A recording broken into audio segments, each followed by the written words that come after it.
This Olympus Trip 35 came into my hands for some repairs. You can see clearly that the ring here is loose. The owner bought it at a flea market in Europe, and I guess it didn't work, so it was set in a shelf for quite some time.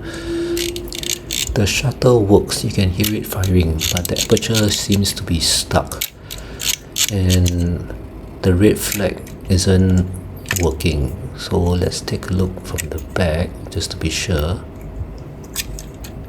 And yes, you can see that the shutter is firing.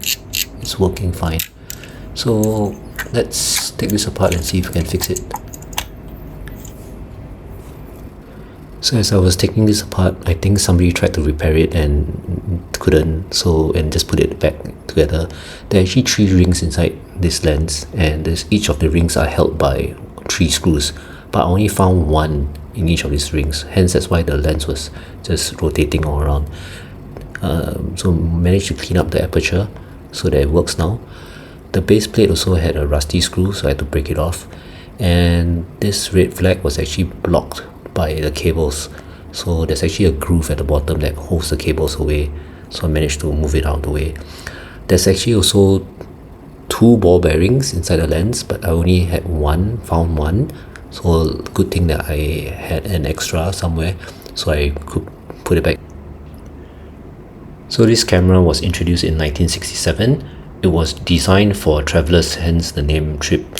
It's a 40mm f2.8 lens, and it has a built-in light meter which doesn't need batteries. It runs on a selenium cell.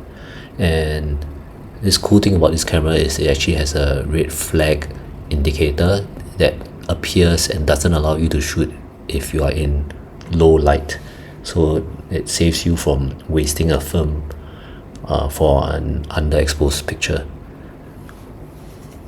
So we just cleaned it up a little bit, and because the base is broken, we had to hold it up with tape, but it works. It doesn't affect the shooting at all, and you can see that if no light, the red flag comes up. So it's a great camera, and I'm very happy that I managed to fix it.